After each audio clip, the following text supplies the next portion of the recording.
Hi, everybody. We are so excited to announce that we are officially going on tour. 15 dates this fall. We are getting on the bus. It's a Penny Lane moment. We're upgrading our VIP experience this time around. There's a book, a Lady Secrets book with purchase with every single ticket. I hope we're coming to a city near you. You can check out all the tour stops at theladygang.com/tour. We'll see you there.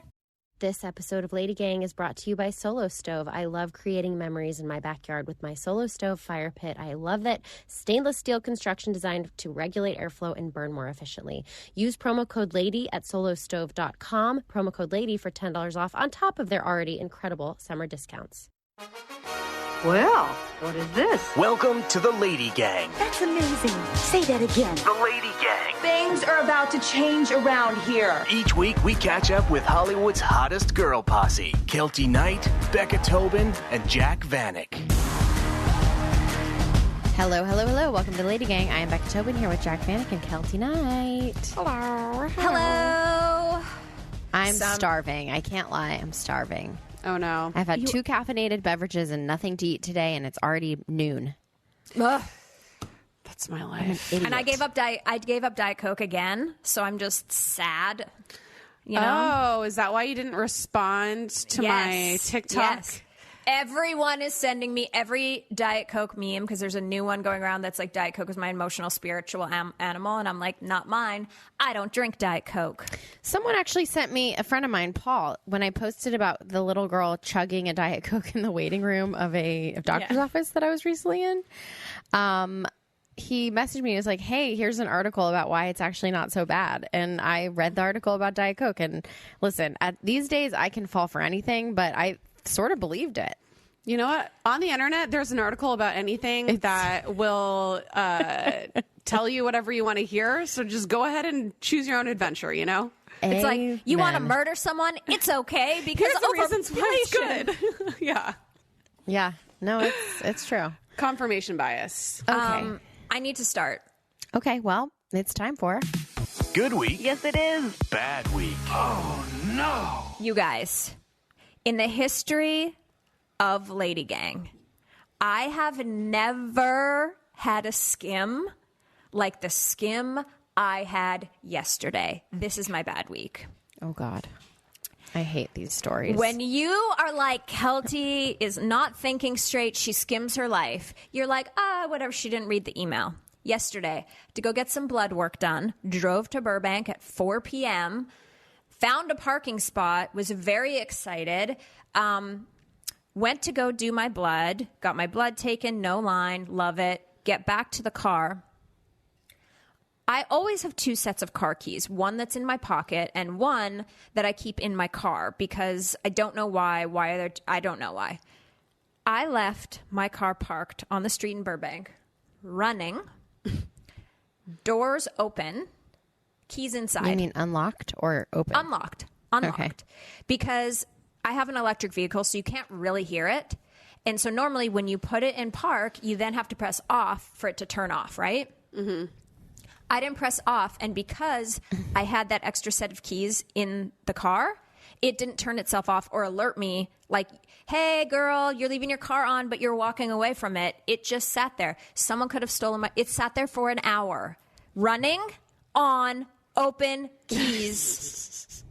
Wow. Mail in the back. Also, Honestly, the Lady Gang suitcase from Tampa with our leftover merch in it, and 2 valuable Samsung tablets in the back. And I thought nobody it was tried going to to be steal worse. it. I thought this skim would be worse. You are in store for a life-changing skim. Oh, I felt like that was pretty life-changing, but okay. It would have That been didn't- life-changing nothing if somebody stole it. Yeah. But even then, You had car. some guardian angel who's in charge of taking care of all the idiots on Earth looking over you. Definitely. Okay, good week. I have a new tagline for the Lady Gang. I'm so excited to share this with you. I heard it on RuPaul's Drag Race, All Winners, All Stars, All Winners, which is the greatest season of Drag Race ever. I think it was Monet Exchange, but it is now Lady Gang, the who's who of who's available. Wait, what? Kelty Knight is the who's who of who's available. I don't. You don't get it? No. No, the who's who. Like, it's like the who's who of Hollywood was at the Vanity Fair Oscar party. And then they're like, the who's who of who was available is at the Dog Awards. Like, do you get it? I get it. Okay, that's Wow. It's a little inside baseball. No, the who's who of who's available. Like, you're so it's pathetic, not as you're good. available. No, No. I was thinking, you know who used that really, really geniusly in her book? Casey Rose Wilson. She was at a friend's wedding, and it was all actors of her caliber, which is, they called it the who's who of who's that again? Yes, the who's who of who's that again. The who's who of who's available. Like, I'm always available. Yeah, I get it now. Do you want to come to the thing for $5? Yes.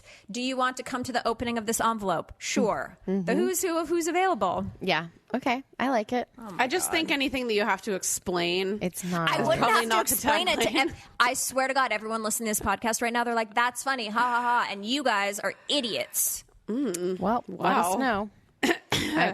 Okay. Okay. I'll go next. Okay. So Zach and I have been watching a new show. It's called Blackbird. And it's really good. It's about this guy who's like a drug dealer who gets sent undercover to a high security prison to find out if where the serial killer buried bodies of the girls he killed. Sounds like a me show.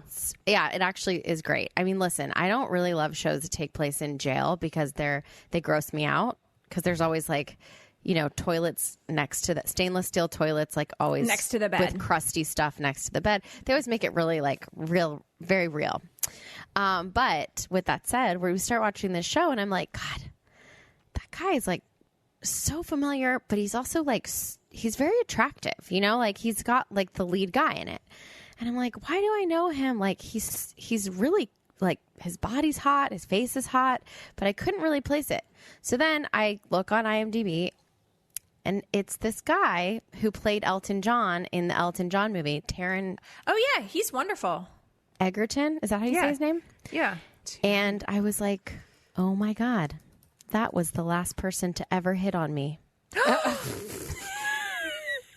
Yes. I was like, this is not a very good story until just now. Wait, tell us that. So we were out in West Hollywood. He had just finished the Elton John movie.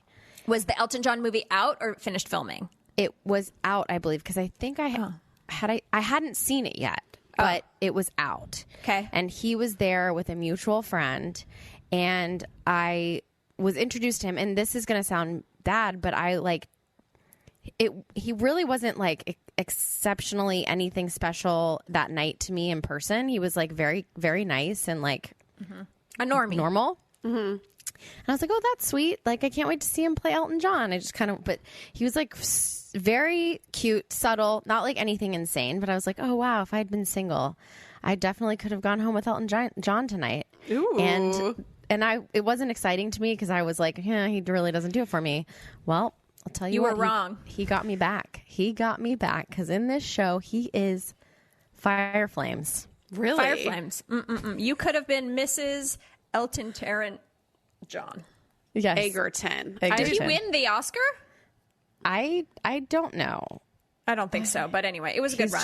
He's Okay. cute. He's British, you know? Oh, he's All right. British? That He's changes not British in everything. the show, though, which is weird. So the British him, the real him, didn't do it for me, but then this guy that's not British on the show did it for me. So Interesting. It's usually the other way around. the way I feel around. like. I love an accent. Yeah. I know. Okay. So my bad week is I was on TikTok, where all bad things start, and this girl went to Chick-fil-A and got this salad, and she did her like remix of the salad, her rendition of making this Southwest salad, and she put in like different dressings, different sauces, blah, blah, blah, blah, blah. And it looked really good. So I was like, you know what? I don't know what I want. I couldn't figure out what I was in the mood to eat that day. And I was like, I'm going to try this salad rendition. And I order the salad on DoorDash, and I'm like waiting and waiting and waiting. And normally things come very quickly here, and I'm waiting and I'm waiting. And I look at my app and it's like, it's been delivered. I'm like, no, it hasn't. And I walk outside and I look around, it's not been delivered. And I'm like, what the? So the then neighbors took it. then I file like a formal complaint with DoorDash, and I'm like, it didn't make it here, and blah, blah, blah, blah, blah. You know how crazy you can go on an app when you're really like hungry and pissed off. Yeah, you're supposed to have your food. Well, I looked at the app one more time, and it got delivered to our hotel in New York City.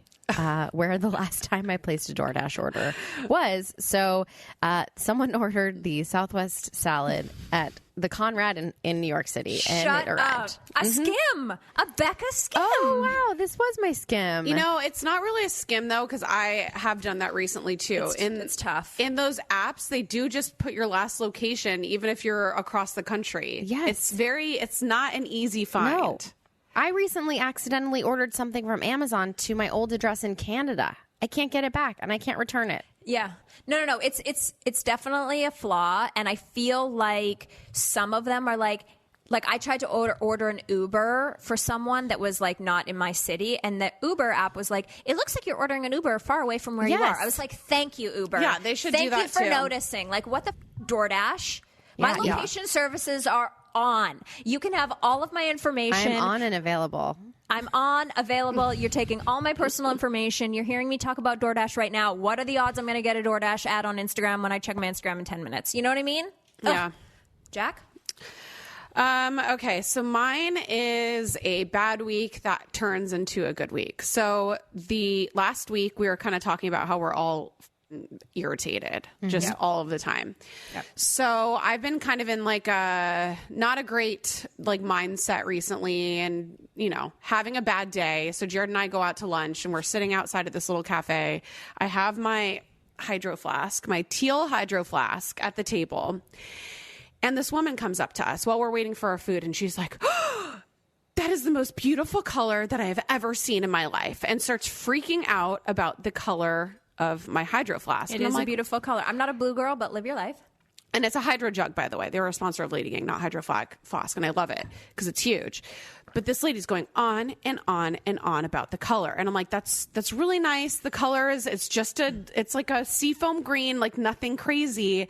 And then Jared had one too, and it had a Yeti sticker on it. She's like, oh, is it a Yeti? Oh my gosh, this is so crazy. And we're like, Why are you whatever. guys going to restaurants with hydro jugs? It's very strange. 'Cause Jack we're doing takes a walk. it everywhere. It's like We're her doing a emotional walk support afterwards. animal. It is. But a walk afterward, that's something that's large to carry with you on a walk. She carries Jared- with it all time. I carry it with me all the time, but Jared was carrying it. We always take it on our walks. So anyways, this lady is like obsessed with it. Talks to us for like 5 minutes. And I'm like, it's enough. I She want to eat stole my your food. purse. Like, get out of here. So then she goes to leave and she's like, and she looks on the ground and there was a dog dish, a Yeti turquoise dog dish. And she's like, it's the same color. What are the odds that there's 2 Yeti things in this like seafoam green?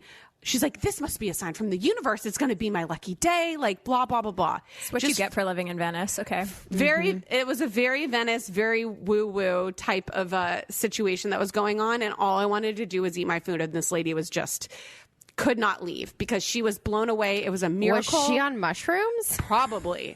It was a miracle that she saw 2 turquoise Seafoam things green. with Yeti stickers on them, right? And she's like, oh, like whatever, freaking out about it. So I'm like, well, that just ruined my lunch. But Jared and I were eating. I was kind of complaining about some shit going on. And then I was like, wow, you know what? It must be really nice to be in the mindset that this lady is, where she takes something that is so like insignificant and like strings it together and then just is in such a good mood. So I decided that day, I'm like, you know what? I'm going to think like this lady. Like, I'm just going to like Like a lunatic? I'm going to think like a lunatic for one day. And then we went on a little walk and a little ladybug landed on Jared, which was like a sign of good luck. And I was like, well, this is so nice. Like, what are the chances that a ladybug would land on Jared? Then we go out to eat. We accidentally both got free drinks at the bar that we were at. Whoa. And I'm like, this is our lucky day. And I'm like, you know what? We should buy lottery tickets. So we went and bought lottery tickets, didn't win. But you know what? That lady, she really turned around my day for like a good 8 hours. And Wow. it was a nice like end to my story of the That's day. exciting. A run-in with a woman on psychedelics can really turn your day around. I'm like, no, it was crazy. I've never seen anybody react to it. How old was she? I need like a visual with this woman. What was she wearing? Was she wearing like a cape? No, she Like, I feel like was- she's like a gypsy. Like she's like works at Hogwarts. She's like, ooh. She had Hogwarts vibe. Like the personality vibes were a little Hogwartsy. She was like in her probably mid 40s. But it was very intense. But I decided to, to turn it around. But then, you wake up the next morning, you're like, I'm irritated again. But it was a nice little run. I'm proud of you for being in an irritated mood and turning it around. I've never been capable of doing that. I need a full night's sleep between irritability and newness. Yeah. Well, I woke up irritated, so. I have to be like, this day is shit. I got to start a new day. Start all over. It's always a new page on the Bujo. All right, when we come back, a special surprise from Becca. So before Ford was born, Zach and I used to camp quite a bit, and my favorite part of camping was just unplugging and sitting around a fire, looking into the fire, feeling cozy. You can do that at home, and we've started to with Solo Stove. What's great about the Solo Stove fire pit, they are stainless steel, and they regulate airflow and burn more efficiently. So little smoke, you'll wonder how there's even a fire. So it's the perfect catalyst for getting together outside, spending more time with friends and family, and building lasting memories. They are brilliantly engineered to be easy to use, and they are built to last. Easy to light with a few bits of starter. Your fire is blazing in minutes. They're so confident you'll love it. They offer a lifetime warranty and a 30-day free return policy.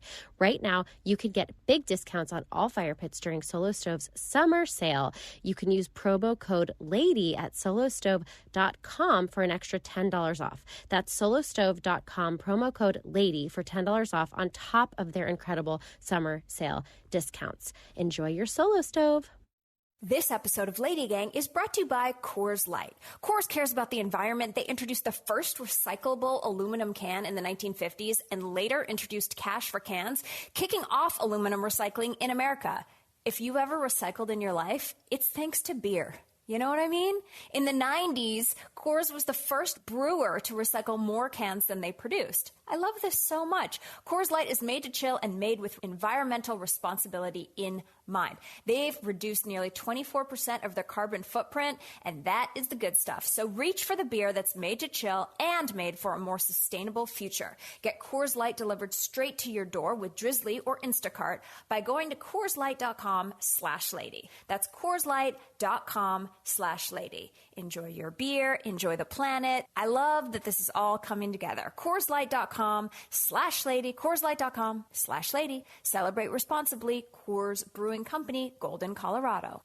Longtime lover and fan of Ritual, which is why I turn to them when it comes to probiotics. Their probiotic contains clinically studied strains. So Ritual Symbiotic Plus contains 2 of the world's most studied strains, over 350 publications of human clinical trials, aka it means it really works. It's more than a probiotic. It's 3-in-1 with clinically studied prebiotics, probiotics, and postbiotic to support a balanced gut microbiome. 1 daily capsule for simple, streamlined gut support, and a delayed release capsule designed to help reach the colon, not the stomach.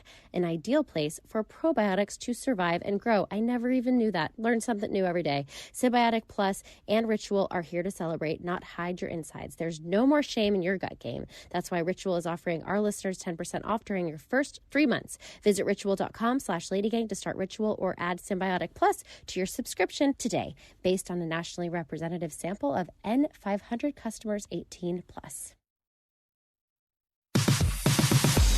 You're listening to the Lady Gang. So Becca had a new baby. Ford was born in February? Yep. February. All right. So this is how it went down, everyone. We have been working on our new book, Lady Secrets, for 2 years. Basically, since Act Like a Lady came out, we had this idea, because we had used a little bit of this idea at the end of the special Barnes & Noble edition of Act Like a Lady. So we had this idea to do like a secrets book. And so we had to put it together. We had to pitch it. We had to go back to the publisher and be like, we want to do another book. Do you want us to do another book? And they're like, okay. Yeah, great. And then we worked on it for 2 years. So within that 2 years, Becca has been through hell and back, bringing baby Ford into the world.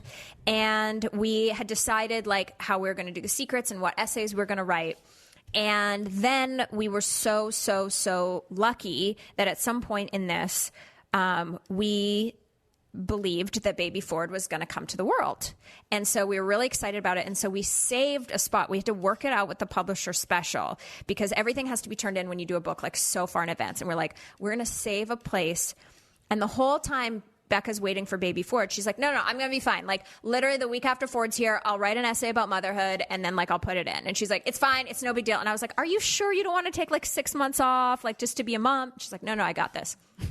So we leave this hole in the thing. You can imagine the amount of meltdowns I'm having about this unfinished manuscript going to print. Very stressful. And about 2 weeks after Ford was born, we tried to leave you alone. Becca had written her chapter and her essay about motherhood and sent it in. And this is it. Becca.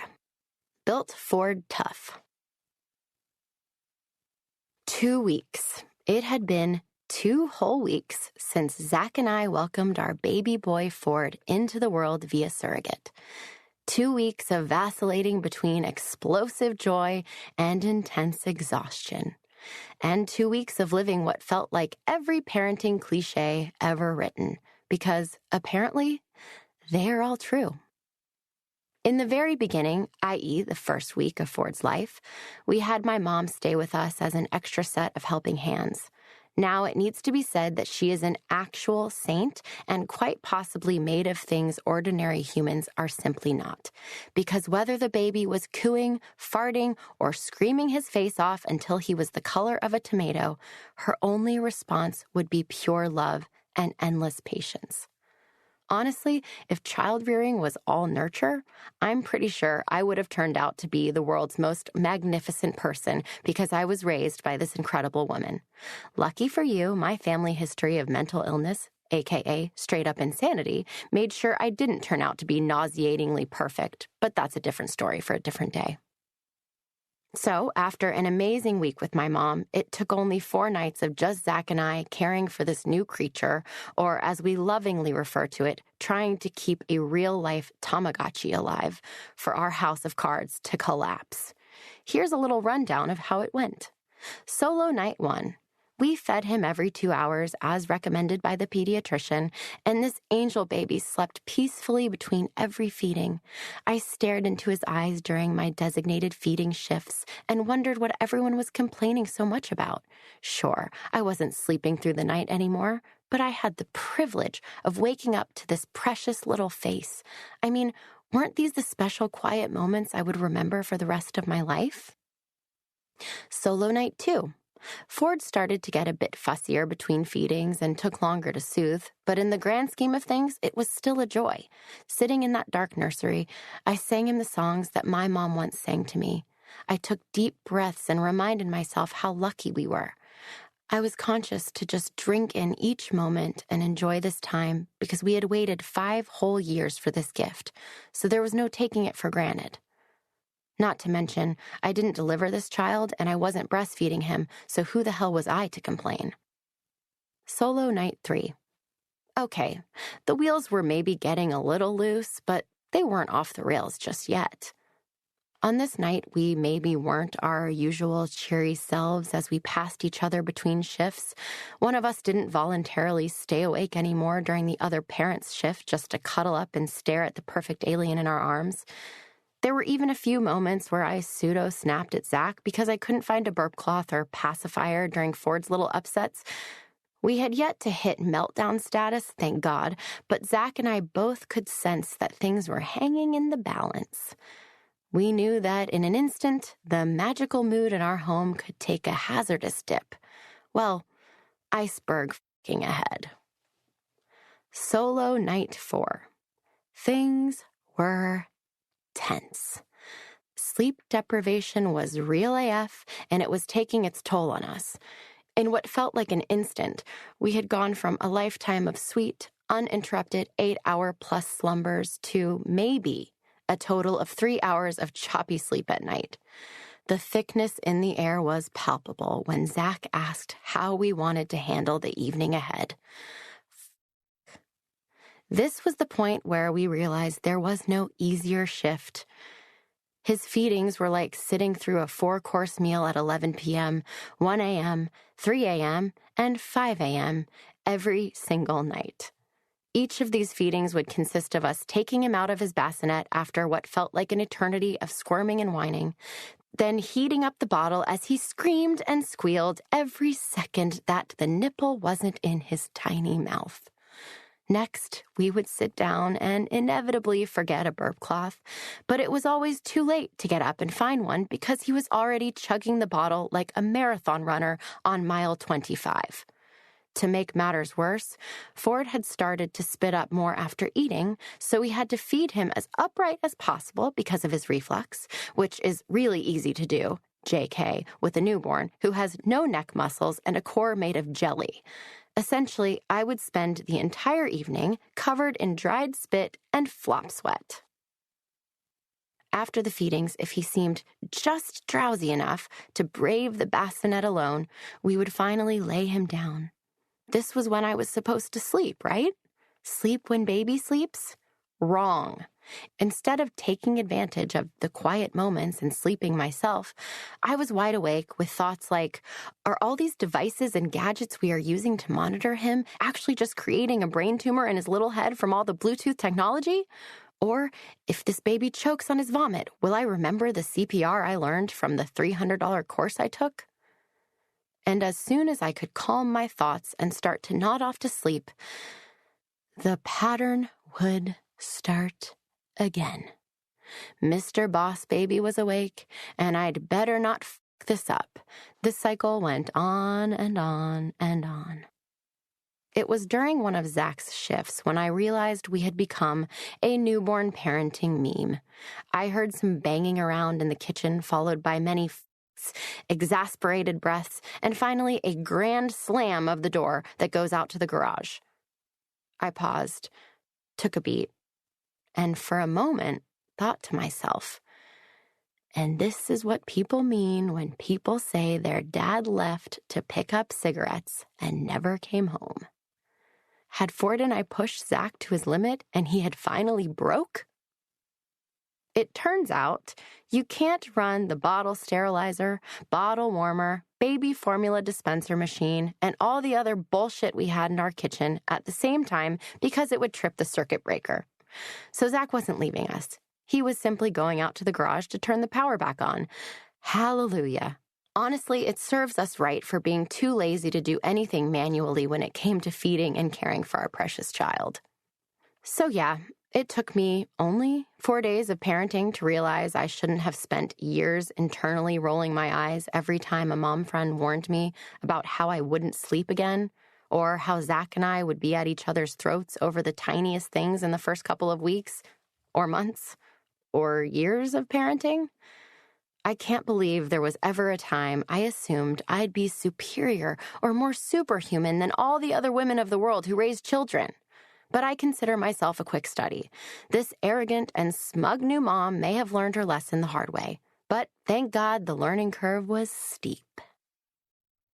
This episode of LadyGang is brought to you by Nutrafol. I've talked about this forever, and what happens is I talk about this on the podcast, and I'm like, guys, you need to use Nutrafol. I've been using it for like 5 years now, and my hair has grown so thick, even though I'm still living on Diet Coke and Snickers. You guys all DM me, and you're like, does it actually work? If it didn't work, I wouldn't be doing this ad. It obviously works. It's amazing. I have the best hair I've ever had in my life, and you can grow thicker, healthier hair and support our show by going to Nutrafol.com and entering the promo code LADY to save $15 off your first month subscription. This is their best offer anywhere, and it's only available to U.S. customers for a limited time, plus free shipping on every order. People are like, is it worth the cost to have Nutrafol? Because, you know, you get ripped off by vitamins all the time, and it really is. I don't know what's in this magic sauce, but it worked for me. Get $15 off at Nutrafol.com, spelled Nutrafol.com, promo code LADY. Nutrafol.com, promo code LADY for $15 off. You don't need a summer getaway to transport yourself. Book your smooth escape with the wax experts at European Wax Center. This summer, whether you're going far away or sticking closer to home, the relaxed, confident feeling you're dreaming of is closer than you think. Just visit your local European Wax Center. It's about more than just waxing. It's about taking control of your lifestyle, making bold choices, and unapologetically making time for a moment of smooth. When you visit European Wax Center, you get the best by the best. Their certified wax specialists are expertly trained in prepping, protecting, and pampering your skin. European Wax Center online booking system makes it easy to get a reservation. Simple and straightforward. You can use the EWC app to book your waxing service. And their secret is their signature comfort wax. It's their own blend of beeswax sourced from Europe and other skin-soothing ingredients. Book your smooth escape with the experts at European Wax Center. Make a reservation today, and guess what? Your first wax is free. Now back to the Lady Gang. Well, first of all, I have to give credit where credit is due. Alex named this chapter. Oh, she did? Mm-hmm. Because I was like, I don't know. What's a good chapter? Everything. At that point, my tank was empty with ideas. Yeah. Like, not a single punny, nothing was coming to mind. And she was texting with me, and she's like, hey, what do you want this essay to be called? And I was like, oh, I don't know. And I threw out like 2 terrible ideas. I wish we had them actually in front of me. I'm sure she remembers, but she was like, what about Built Ford Tough? And I was like, yes. Yes, yes, yes, It sir. is genius. Yes. So and good. It probably won't be the first or the last time that I use his name in this kind of connotation or whatever. So yeah, I obviously felt like I've got this under control. I didn't have to like give birth. I didn't carry him. I'm not breastfeeding. Like, this is going to be chill. This is going to be so chill. And it was in the beginning. And everybody just kept being like, get ready. They start to wake up a little bit more each day. They wake up and like a newborn, it's a myth. When they come home and they're brand new and you bring them, the worst part about that is you're afraid they're going to die at every moment. But they themselves are chill. They don't know that death is just looming over them. One roll over. One wrong decision by the parents, and they can't even roll. That's how up it is. No, They're so true. easy. So I was like, yeah, it's fine. And mind you, my biggest pet peeve, and I am aware of this, that I will never do this to someone. I cannot handle the like doomsday parents out there who say those things to you, where they're like, oh, just wait till he's crawling. Just wait till this. You think it's easy. I'm like, why are we doing this to each other? Just let us get there when we get there. So it's very annoying to me. I can't stand it. That's a lot of why I haven't shared these types of stories on Instagram, is because I hate the DMs that come back and it's like unsolicited advice. But more than that, it's unsolicited, like, Judging.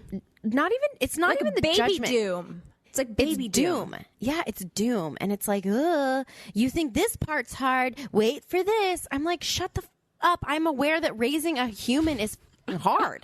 Like, I've never been like, this is going to be a breeze. I thought that moments would be harder than others. And as I said in this chapter, I did get a little surprised those days after my mom left us in the dust. But yeah, and I'm happy to report that like these moments, like with me and Zach, just so tense, and him slamming the door to the garage and me thinking that he's left us forever, few and far between. But I wanted to get very real with everyone that this isn't me being a doomsday parent. It's just me saying, don't feel bad. I also had a hard time, not a shitty time, a hard time. So yeah, that's what this chapter was. I think it's great that you shared that too, though, because especially like even like when my mom talks about like when she had me, it's just like there's never a negative word that comes out of her mouth. It was the best day of my life and this and this and that. And I'm like, I'm sure when you try to remember those things in the past, you're just like cutting out all of the trauma and the bad shit that's going on. Yeah. But like, I think especially anybody that's also a new parent or going to have a kid or has kids, like it's nice to see that, especially because you've been given, so much help with not carrying the kid and with your family and your nanny and stuff. And it's like, it doesn't matter how much help you get. Like it's still gonna make you guys butt heads no matter what. For sure. No, I didn't even remember writing this. That's what's so funny, is that I wrote this right after he was born, and we turn it in, and a lot of things happen before we do anything, and like before we do the next steps. And because we write our own stuff, the edits that happen are very minimal. So we don't have to approve anything. They just sort of happen. Yeah. And, I like was in the booth reading this chapter, and I didn't remember writing any of this. That's how I know your mom's full of shit, because I would have forgotten how hard this time was if I didn't write it and have to read it again, because you block it out, because there are so many good moments and there are so many like magical times that you kind of save yourself from going through like the negative memories. So yeah, it's forever stamped in time, thanks to the book. But that's why I'm really glad, because I was kind of against asking you to do this so early in mother. Like, I was like, let's just not like. We want Becca to stay in the Lady Gang. You know what I mean? So I'm like, let's not like force her to write an essay for a book that's going to go everywhere like 2 weeks after she has a newborn child. And I remember reading it when you turned it in, and I was like, I love this so much because it reads like a journal entry. You know what I mean? And you'll be able to look back on that when he's, 6 and 10 and 15 and 20, like all these things, and be like, this is how I felt right at the top. And I don't think many new moms probably have. I mean, you keep a baby book, but that's all outwardly like you're this long, you're this thing. Like, I don't know that many new moms stop at the 2-week mark and write a huge journal entry of like exactly what they're feeling at that moment. And I think it's like a very fresh take, very like interesting read. And I remember reading it and being like, oh wow, like, I don't know. Becca's such a cool person that she's like pretty calm and cool. I mean, not in the last 2 months, but like, just generally like a very calm person, and it takes a lot to get her flustered. And to have you write this and it be so real and raw, I just know. I think I'm just really proud of you. And I'm so glad you shared it with everyone in the book. And the other things that you shared in the book are pretty raw too. Like when Becca gets an assignment, she understood the assignment. Yes. Well, and I think that the other thing that I wish I could have written about is that it was later. And because if there's any people out there that are going through this current like meltdown every night or current anything, just new motherhood in general, those first like 6 weeks are just crazy. There is like light at the end of it. I think what people didn't tell me when they were doomsdaying me was that once you find your groove in those first 6 weeks, that's like parenting boot camp. Yes, they go through phases later. And listen, I'm only 5 months in. I'm talking about baby, like in the first year. Yeah. That's like the boot camp of just the rest of the time. Because now, even as things shift and as he gets bigger and as he's rolling over and he's doing all these things, I'm equipped. So it's not going through all of that all over again. Do you know what I mean? It's not the like starting from scratch. It's practically like a new baby. Like you find your groove in that time, and it's different for everyone. But that's the other part of it that I found really like surprising and positive about this time, because everyone in their doomsdaying, I would have thought that every phase was going to feel like those first 2 weeks. And I was like, I'm never going to make it. Granted, other times in his life, I'm sure I'm going to feel that way, but not every time. Right. Well, and it's like you're obviously getting to know this little ball of mush too. Yeah. Like when you're thrown into it when they're first born, whether you carried it or not, it's like you don't know what this thing. You don't know. They're a stranger to you. Like so, and you don't know what it is to be a mom either. So I'm sure as you're going through and you're bonding with your child and you're learning how to be a mom. Like of course things are going to come more innately than they will in the beginning. So that makes a lot of sense. Well, Becca, it's your day. Will you please let everyone know where they can get the book and why you think they should get Lady Secrets? Or come see us on tour, which will be more fun. That's a better way to do it, because you get a book with your tour ticket. So if you're we're coming to a city near you, please come. I plan on sharing a lot more mother stuff. Like I won't bore you, but I am going to open up a little bit on tour, because there's no such thing as a DM on tour and you guys can't tell me anything. No dooms. No dooms. So theladygang.com has all the information for tickets, but also you can get it on Amazon, anywhere books are sold. It's called Lady Secrets, and it's great because it's all of our secrets. There's like 30 of those, and then anonymous from the community, which are very juicy. Juicy. And we will see you next Tuesday.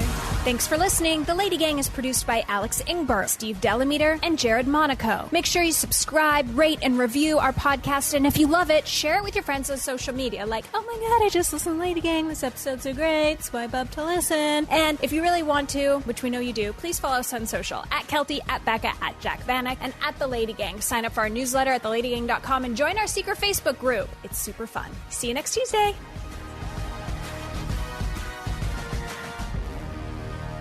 Audio excerpt courtesy of Penguin Random House. Audio from Lady Secrets. Real, raw, and ridiculous confessions of womanhood by Kelty Knight, Jack Vanek, and Becca Tobin. Read by Kelty Knight, Jack Vanek, Becca Tobin, and Fiona Hardingham.